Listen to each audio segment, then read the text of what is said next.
And so as we speak to advocacy, we ask women to become an advocate and take a stand for sex-based rights, particularly, and rights that are preserved for women who are specifically born female.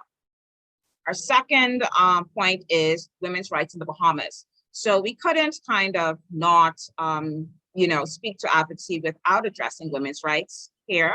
And so we speak to the suffrage movement here and, women who have specifically impacted societal changes in the country and the progression of women in leadership. And that's very important so that women can know where they came from and they can recognize that they can also do some of the same things that women of the old age would have already done to advance women's rights. We also reference non-governmental organizations in the country and any initiatives that specifically address gender equality or women's issues. So one of the things that we found here is that we didn't really have any organizations that specifically addressed women's rights only. We had organizations that kind of conflated other issues.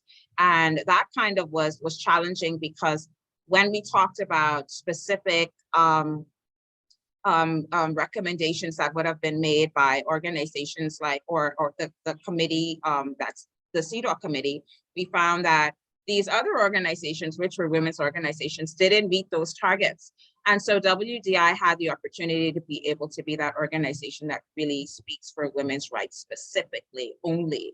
So we are really on the ground and really trying our best to try to make sure that we have that public support, and particularly from other sisters.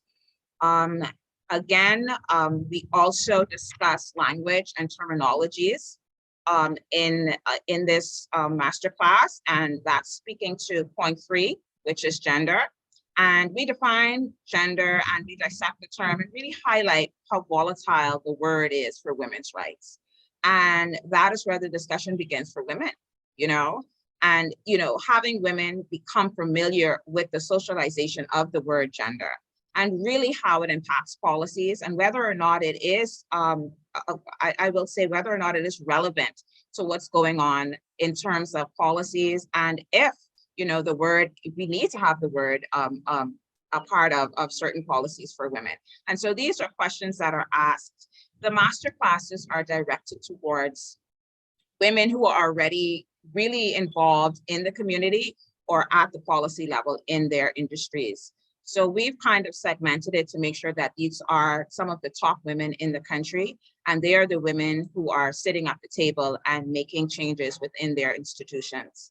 And so we're not just talking about having women on the ground, not that we're saying that we don't want to offer the master classes to women, but we want to make sure that they are familiar with the word gender and they're able to make those decisions properly. So we're talking gender justice, and again, how that the term really affects policies.